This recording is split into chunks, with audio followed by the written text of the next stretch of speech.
Hi guys, welcome back to the Reinventing After 40 channel. If you're a return subscriber, welcome and thank you. And if this is your first time here, the essence of this channel is to walk with you through your reinventing journey, which hopefully is a continuous process, reinventing ourselves. And if this is something that you find that it resonates with you, please subscribe. Subscribe and join the community of people who are constantly reinventing themselves, and I look forward to being your reinvention buddy through any and every area of your life.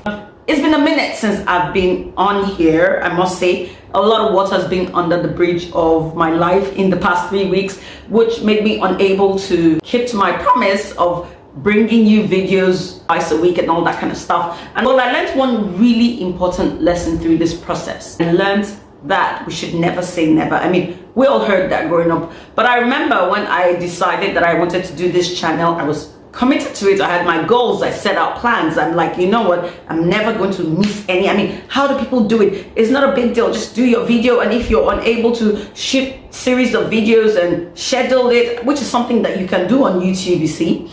And yeah, it made sense at that point. I have it all written down, I have it planned, and I thought, you know what, I have it all together. But unfortunately, life happened in such a way that I couldn't do anything about what I thought I would be able to do, and I couldn't actually be there to record videos. I mean, but the little things and the big things, which are not that big a deal, I mean, in hindsight, but so I was unable to do it, and I just realized that. I learned that I need to cut people slack.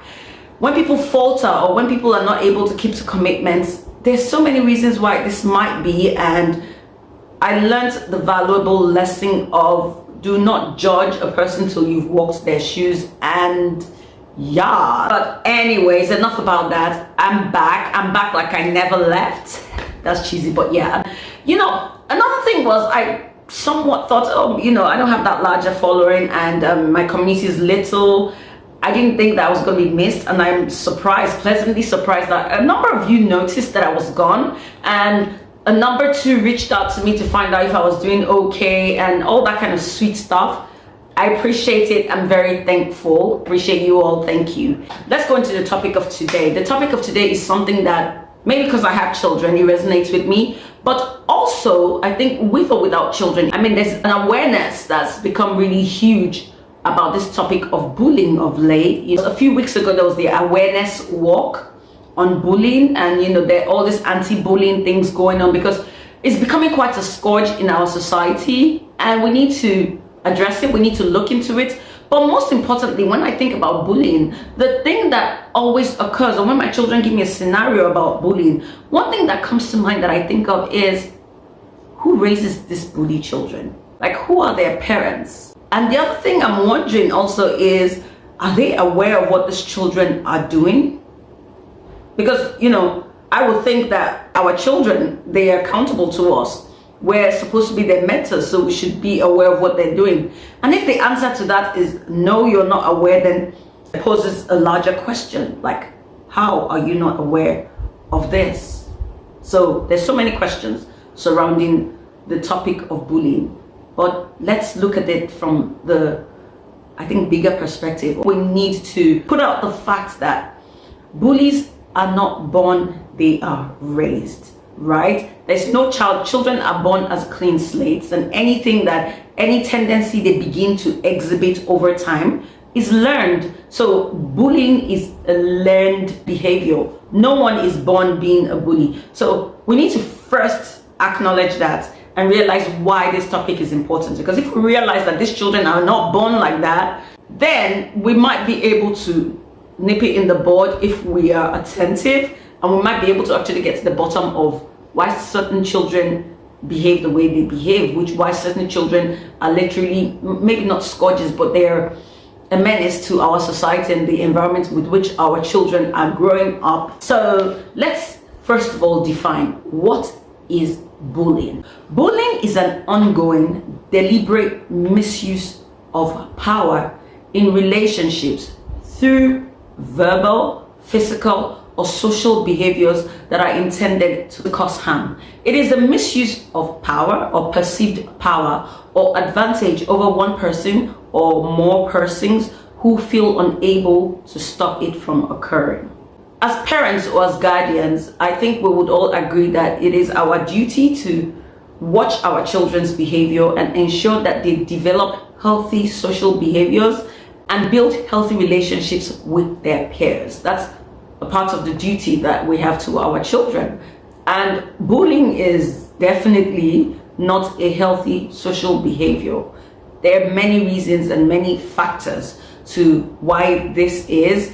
We would look into the factors as we go into it. So if you have a situation like this, right, either with your children or you know people who are in this situation, you want to stick to the end, you want to follow this through with us so that you can see whether, you know, any of this be a contributing factor to why a child in your care or a child that you know of is exhibiting this negative tendency or trait.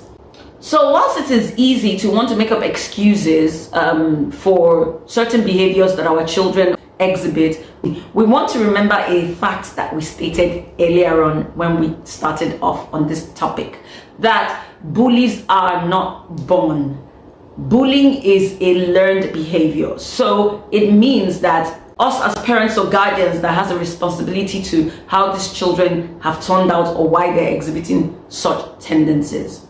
And as we progress, let me drop another not so fun fact that bully children would usually become bully adults. You know, the children who are bullies, except there's some divine intervention or a very conscious and deliberate change in mindset, would most probably grow up to be this, you know, the same. They will continue to be bullies. It just goes to buttress why it needs to be curbed in childhood, because in childhood, those are their formative years. Like any behavioral attribute, you can mold someone in the early stages. It's easy to shape or redefine or form or lose bad habits, you know, in the developmental stage, as opposed to when someone is set in that way, then it becomes even more difficult. So let's look into the buts of why they are bully children and what could be the factors that make these children as they are. So yes, this first factor or this first scenario we would be looking at, for me, is the worst of them all, because believe it or not, this first factor is the fact that they are actually parents who train their children, deliberately want to raise bully children. And in such instances, we find that these parents who are raising these children are bullies themselves. You know, maybe they were bully children who have become bully adults, and they actually take pride in the fact that they are creating bullies, because somewhere in their heads, they feel that the way to rise up in life is to step on others or intimidate others, or that's the way to be a tough person. And, you know, it's a warped thinking. But unfortunately, that is one scenario from which these bully children are bred. These ones are, for lack of a better word, forgive me, these are monsters created by their parents or by their guardians. I would like to believe that in the instance where this parent or this guardian is doing such, they actually must think that is for the greater good of the child, as messed up as that is. There's the instance where people are actually raising bullies with, as in they're beating their chest that, you know what, you're going to step on other people. That's how to be a man. That's how to be on top. That's how to be a boss. Yes, there is that sort of setting. There's that scenario where bullies are deliberately and consciously raised by the people who should teach them better social behaviors. In these instances, even that adults does not have proper social behaviors, because they see bullying as a lifestyle and they embrace it, and they're passing on that evil character and behavior or social behavior onto their children. So it's the worst of them all. I'd like to hope that it's not as common as some of the others we'll be looking into today, but yes, it exists, it's there, and yes, that is one way in which our society is plagued with bully children. And on to the second one. I think the second one, number 2, is a bit more common. And you find that the children who are raised in these scenarios are harder to identify. Why? This is a scenario where the parents or the guardians in these children's lives are telling them the right thing to do. They're showing them, they're verbally showing them the right path to go. But what they're saying and what they're doing are two different things. And as one of the dearest, nearest people in my life would say, she would say, more is caught than thought. So whilst these parents are telling their children, oh, be kind, oh, be generous, oh, like telling them, teaching them verbally the right things to do, their own lives is not a true reflection of their words. And because children catch more than what you teach them, well, then they feel it's okay to be like mommy, it's okay to be like daddy. And unfortunately, this is very common in Nigeria, because you see, you have a lot of people who are, spiritual, who claim to be righteous or whatnot, and they would seemingly be trying to instill the right values in their children, but the way they treat other people, the way especially domestic staff, is completely different, on contrary to what they're telling their children. And another really unfortunate thing about this scenario is something else, a subtle thing that they're teaching these children is the power of, or the ability to be hypocritical, because the child is aware that you are verbally teaching them to be this person, but your life is not emulating what you're teaching them. So also these children have learned how to be double-faced, or have double identities, or just double whatever, so they're able to go out into the real world with horrible social behaviors displayed maybe in school or outside, and they come back home and they're that sweet innocent child that they feel that you want them to be. In these instances, it's harder to catch them, and it's harder to convince their parents that they have a problem at hand. So a lot of times is what you call hiding in plain sight. These problematic or bully children are hiding in plain sight because their parents don't actually know who they are or what they get up to outside. And unfortunately, this is something that they have picked up from their parents, because they see their parents in church or in the larger society be sweet, be nice, pretend to be another person, and they've seen them in the privacy of their homes to be, for lack of a better word, monsters. And they have learned this, and they have sometimes perfected the act of having this dual lifestyle where they will go outside and they will be, and it's really common, forgive me, you would hear of people who are pious or religious leaders and all of that. You will hear of their children. I'm not saying in every instance that that's the case, but yeah, this is a factor or an environment in which these bully children are raised that it's so hard to fix. Because how do we start to go about convincing you, first of all, that you have a problem on your hand when this child has learned from the expert themselves? So basically, these are also scenarios where you are creating the monster, but unfortunately you do not know that you are creating the monster. So let's go on to the third. The third is also, unfortunately, a really common scenario from which these bully children are raised. This is a scenario where the parents are either too permissive or too neglectful of their children, or their children's wrong choices or poor behaviors. This is unfortunately to be found mostly in families where the parents or the guardians are busy executives, or in the lives of the uber rich, or people who are just generally too, for lack of a better word, lazy in that regard to do something about what they already, in this instance, they see it. They're not in denial. They know that there's a problem. But what they like to do is blame it onto something else. So they would say, oh, it's a phase, it would pass. They use that as an excuse or as a buffer to make themselves feel better. Or they will tell themselves, oh, you know what, that other child must have really done something to provoke my child, because my child is usually a bit better behaved. Even though they say that, we know that they know that there's a problem, but they're probably just too busy or too caught up with something else to deal with it in that instance.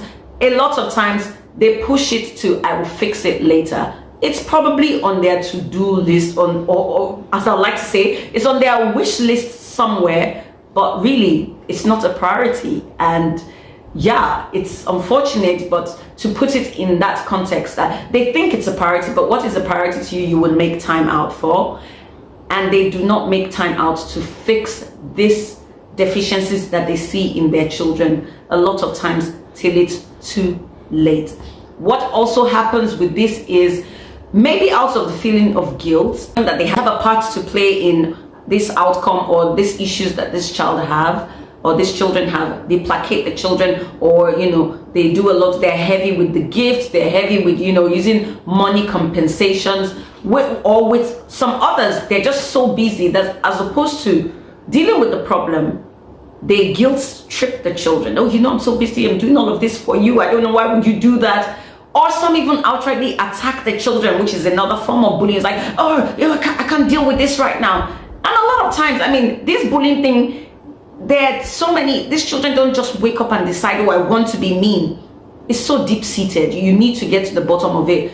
Unfortunately, you have to have time to be able to get to the bottom of this, and these people just don't have time. I have an instance where an acquaintance once gave me a scenario of something that was happening with their child or a child of theirs, and they knew was a problem, and they were actually, I don't want to use the word comfortable, because at this point in time, they felt they didn't know how to fix it. But anyways, this person told me literally that when they get back home from work after a busy day, getting home at a really late hour, when they're saying hey to the children, or the child in this instance, mentally the child is on a timer. In her head, she's like, you know what, I have just 10 minutes to do this. And even when the child's like, mom, can I? She's like, you know what, baby, can we talk about this in the morning? Because she's saying she just wants to get right back to work.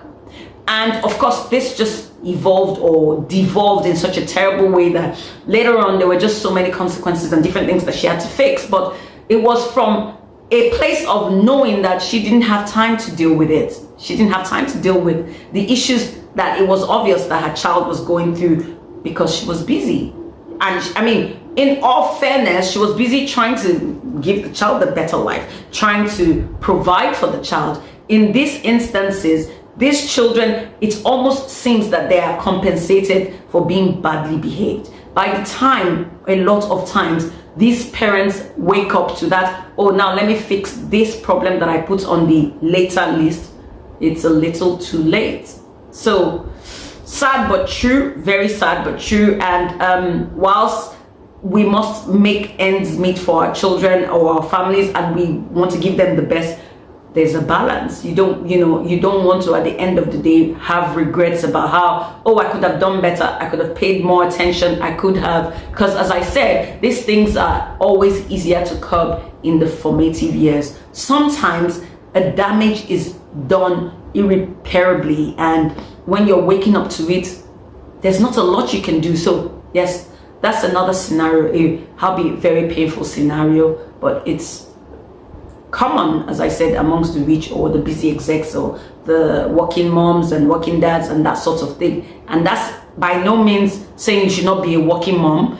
Life is about balance. We have these children by choice. We have to put them on our schedule and make it work, really. So yeah, anyways, on to number 4. Number 4 is a really, really sad, for me, I think it's probably the saddest scenario or factor in which these bully children are raised. This is where a bully child is raised in an abusive environment. So it's not deliberate, it's not conscious. You don't even know that, a lot of times you don't even know that the harm is being done. And this is why I personally, right, do not feel that, when I hear people say, oh, I'm staying because of my child or because of the children. There are certain scenarios, my darling, where you are doing more damage than you are helping that child. Because in this instance, the only thing that the child really has to gain from you staying is so that they are not tagged children from broken homes. But what's happening in that scenario is the children are becoming broken in themselves. And sometimes you can't fix that. Sometimes it's another case of before you realize it, it's too late. If you find yourself in a toxic relationship, be it mentally, physically, or emotionally toxic to you, the chances are, if you have a child in that mix, it's spilling over. Maybe not even from them being abused. When a child is seeing a parent being abused, it's damaging them, or it's teaching them that, well, if mommy or daddy is taking this abuse, then it's okay. So it's either they become the abusers or they embrace and easily accept that it's okay to be abused. After all, my mom took it. and then the sometimes bull that some of these parents will tell their children is, oh, he loves me, that's why he's doing that. You are damaging that child. Do you understand what you're saying? What you're saying doesn't make sense. But okay, let's get back on point. So this is I think the saddest scenario where a lot of bully children are raised, where they see the form of abuse being inflicted on someone that they love. And we need to remember one thing: children are like sponges. They soak stuff in. They soak up languages, they soak up information and experiences, and at the slightest opportunity that they have, they express or they squeeze out what they have taken in. The saying, garbage in, garbage out. Toxic in, toxic out, honey. So when you find yourself in that sort of situation, run. Do not let your leg touch the ground. If you're being abused, you might have to run and take your children along. But even if you're a sucker for pain, think of your children. Think of the fact that, yes, so it's not in all instances that these children become bullies, but it's a very high tendency. But even if they don't become bullies, they are broken in one way or the other. And guess what? If they don't become bullies, they very easily become victim to bullies because they feel that they cannot do anything about it, because they have seen someone they love be in a scenario where they're not doing anything about a form of abuse. So they think it's okay to just play dead or just take it as a part of life. No, you are damaging your child. So if that is the environment in which a bully is being formed, please, please, please get out of that now. Save yourself. But if you're too far gone, save your children. That's really important. And whilst that's being said, there's so many things that we can do and things that we can put in place to ensure that our children are the checks and balances, ensure that we raise children that have healthy social behaviors. And this is to list but a few. But before we look into different things that we can do to help our children, with their social behaviors, let's put this there. All parents have the opportunity to raise empathic, well-behaved, well-socially adjusted children. But to be able to do this, we need to first check ourselves. We have to check ourselves that we ourselves are not in any way being damaged or bullied, and letting them see that. We have to ensure that we are not in any way bullying them for whatever reason it might be, or for under whatever guise or excuse it might be.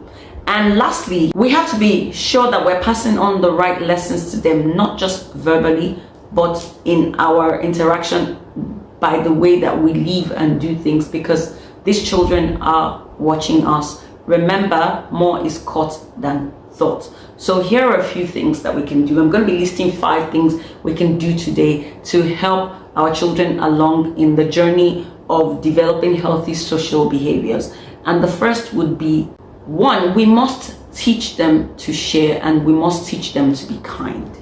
And this cuts across. There's something that I need to add. We must teach them to be kind to even their pets. This is, in fact, somewhere stated statistics that a lot of serial killers start with pets. They start to dismember. Their killings do not start with human beings. The same thing goes for bullies or people who inflict pain or take advantage of others. Sometimes these children start with animals. So we have to ensure that our children are kind. We have to ensure that they're nice and they share. Be kind to animals. So the way your child treats their animals, or even if they don't have their own animals, when they come into contact with animals, if you have a child who is quick to want to kick an animal and stuff like that, something that you see so small and that should be protected, and you are trying to kick it, and you want to start to see whether there are bigger issues with that child. So yes, I will quickly address something else which is another thing that's just my thinking. I remember growing up, a lot of us in our age bracket, growing up with siblings, our parents did not buy 2 of anything. We learned to share. We shared bathrooms, sometimes we shared towels, we shared living space, we shared toys. And in this generation, we're quick to, if we have 2 or 3 children, get each and every one of them their own item. And we're already telling them is not okay to share, and a child will run and say, mommy, my brother or sister or whoever the name is was touching my toy, and be like, stop it now, leave your sister's thing. No, that's, you are already teaching them that it's okay. That person is already thinking it's okay, don't touch my stuff. I'm not saying that people should be in your space. It starts in these little things. That's all I'm saying. So if you're teaching your children how to share, sometimes like my children will come with the most absurd, oh, she touched my, and why can't your sister touch your stuff? And I know that I'm coming across as crazy, but then I'm trying to let them understand that love is sharing. If you cannot share with your sibling, you're not going to be able to share with another person outside.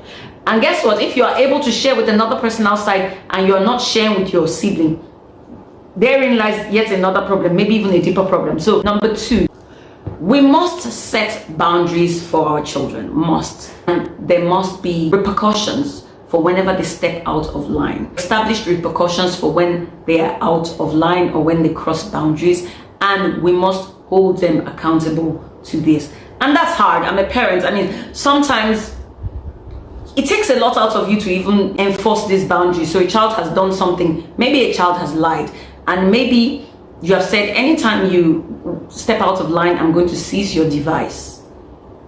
And the child does it, but you are busy, you're maybe even trying to cook, and you know that when the child is not with his or her device, they're going to be on your matter, they're going to be asking 1,000 questions, they're going to be in your space. So it's easy to just say, I want you, I'm not going to take that again, and then you still leave them with that device. What you're telling them is, it's okay to do it, I'm not going to enforce. So we must discipline ourselves to be able to bear the pain of disciplining them and enforcing the boundaries that we have established together. You know, you let them understand, you do this, I would do X, Y, Z. In Africa, we still whoop our children. So if it's, I'm going to smack you, you should take the time out of your busy schedule to smack them. If it's, I'm going to ground you, you must ground them as agreed, so that they understand that there are repercussions to their actions. Let's go on to number 3. Number 3 is very important. It's crucial, I would say. We must get to know their friends. I'm not saying know the name of their friends. We must get to know their friends in a very deep and intimate level.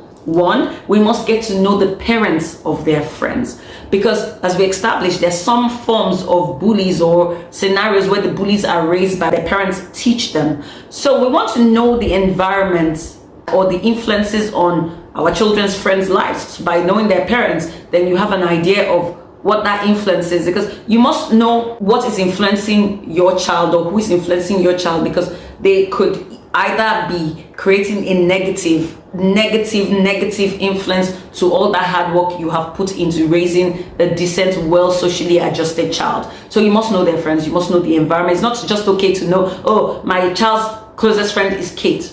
Who's Kate's mom? How do they reason? How do they discipline their own children? It's a lot of raising children is work, and we're in this together. Once you have done the 9 months, you have agreed that you need to put in the work. So you need to know them, the friends, and their friends' parents. So number four, you must try to minimize their exposure to violence or violent content. And it seems like a no-brainer, but it's a big deal, because we need to, basically, another way to put this is, we need to be mindful of the games that they are playing. We need to be mindful of what is keeping them spellbound, hooked on their devices, what games they are playing, especially with male children, right? There was this thing that was in the news, I don't know if it was a few weeks or a few months ago, about this boy who was a teenager between 11 and 13 who strangled his sister to death. Okay, so basically the mom was trying to stop him from playing a computer game, and he got really angry and was, I think, yelling at his mom or getting violent towards his mom. And his older sister, who I think was 19, steps in and is trying to stop him from being abusive or hitting his mom or trying to hit his mom. And then he just grabs his sister by the throat and is squeezing. His mom is trying to pry him off. His younger brother is trying to pry him off. He's just squeezing his sister's neck. They ran to the phone, they call, I mean, it happened in America or something, they call emergency services, the police come. They managed to drag this boy off his sister. But by the time they announced, she had been dead for over 10 minutes, just because they were trying to stop him from playing a game. Like, that's just, yeah, of course in court he was sorry, but you know, I heard that the judge was like, the fact that you were so angry, you continued to strangle your sister even after she was dead, that you were so angry you didn't even know what you were doing. We must be conscious to limit, zero their exposure to violence. We must be conscious to keep an eye on what keeps them spellbound on their devices or the games that they play.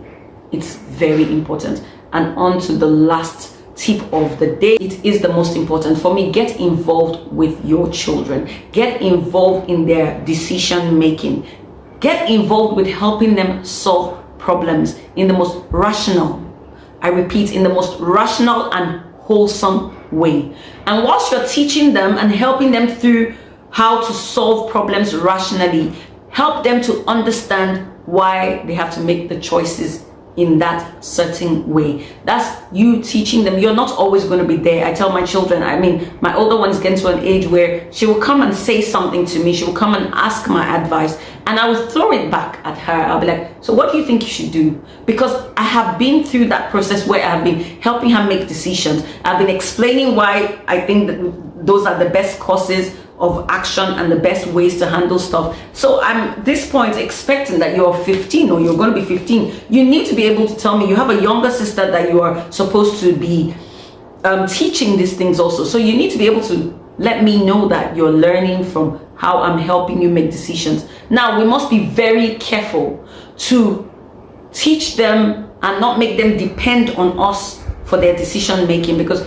that's not a wholesome, environment. That's not, your children are supposed to grow up and fly the nest, and be able to stand on their own 2 feet and make those decisions and, exhibit or display the teachings that you have given them. So whilst you're helping them through in their formative years, explain to them why they're doing this, why they should do this, why they should be wholesome, why they should be considerate, why they shouldn't always just respond, why they need to think different stuff.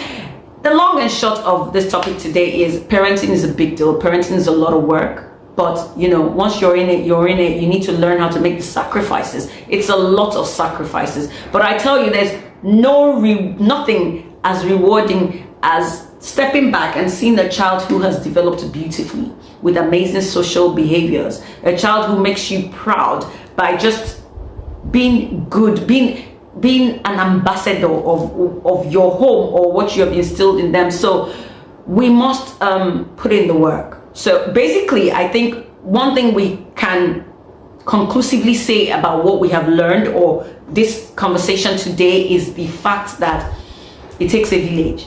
A child who is a bully didn't just wake up and walk through the door like a zombie and decide, no, it's formative. They picked up, they are actually going to be giving out what they have taken in. So it's the family that is raising the bully. It's the family that can curb it. It's the family that can raise. The onus is on us as parents or guardians, uncles, aunties, the older ones, to teach these children, to watch how they interact, to see what their social behaviors is whilst they're in their formative years. Impress upon them the need to be better, do better, to be kind, to emulate good deeds, to show forth love and all whatnot. And that's it for today. So we're at the end of it today, today's video, and I'm hoping that we've all subscribed. But if we have not subscribed, I'm not mad at you. If you have not subscribed, it's not too late. Please press the subscribe button.